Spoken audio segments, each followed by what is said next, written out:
This is Shivani and welcome to day 10 of 100 days of inner awakening series. और आज की line failure related है।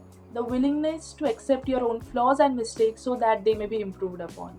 इसका मतलब ये है कि फेलियर को यूजुअली हम पनिशमेंट के साथ कंपेयर करते हैं। मतलब हम बोलते हैं कि यार किस चीज़ की सज़ा मिल रही है मुझे, ऐसा क्यों हो रहा है मेरे साथ। लेकिन ऐसा नहीं होता। फेलियर एक पनिशमेंट नहीं है, बल्कि वो एक मिरर इमेज की तरह काम करता है। तो मिरर की तरह काम करता है बोल सकते हैं अपन।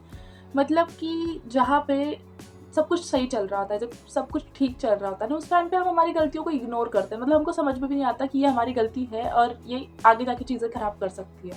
लेकिन जब भी हम गिरते हैं या जब भी कुछ फेलियर आता है तो सडनली हमको सब कुछ क्लियर दिखने लगता है कि अच्छा, मतलब जहाँ पे मैं जल्दी कर रही थी चीज़ें शायद वो गलत था, जहाँ पे ओवर कॉन्फिडेंट हो रही थी शायद वो गलत था। और हमें ऐसी ही हमारी बहुत सारी गलतियाँ दिखनी शुरू होती हैं। और ऑनेस्टली ग्रोथ का स्टार्टिंग पॉइंट एक फेलियर होता है। जब तुम्हें समझ में आएगा तुम्हारी गलती हुई है, तभी तुम आगे जाके ग्रो करोगे। जो इंसान अपने मिस्टेक्स देखना नहीं चाहता, जो इंसान बिल्कुल ही नहीं जानना चाहता कि मेरी गलती क्या थी, वो कभी आगे भी नहीं बढ़ सकता। लेकिन जो बंदा अपने फ्लॉज को एक्सेप्ट करने के लिए रेडी हो जाता है ना, वो हाफ इम्प्रूव्ड ऑलरेडी होता है। मतलब उसको पता है कि मेरी गलती क्या है और उसे कहाँ पे काम करना है खुद पे। फेलियर तुम्हें कभी ये नहीं बोलता कि यू आर नॉट इनफ, बल्कि वो तुमको ये बोलता है कि तुम्हारा ये वर्जन इनफ नहीं है। मतलब तुम अगर और इम्प्रूव करोगे तो तुम और बेटर हो सकते हो। तो फेलियर तुम्हें ग्रोथ की तरफ ही लेके जा रहा है।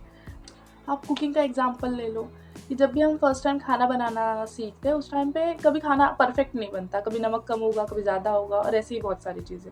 लेकिन इसका मतलब ये नहीं कि तुम ज़िंदगी में कभी खाना ही नहीं बनाओगे। इसका मतलब ये कि ठीक है, चलो अब तुमने बनाया, तुमको समझ में आ गई तुम्हारी गलती कहाँ पे थी, अब तुम इम्प्रूव करो।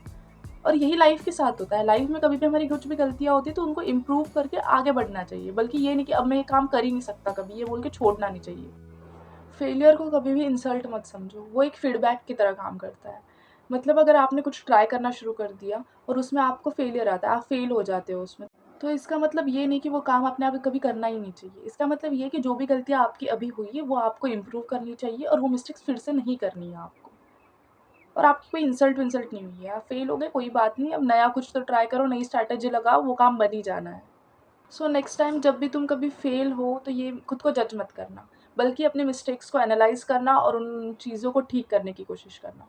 Thank you so much for watching. Please do like, share and subscribe for more such videos.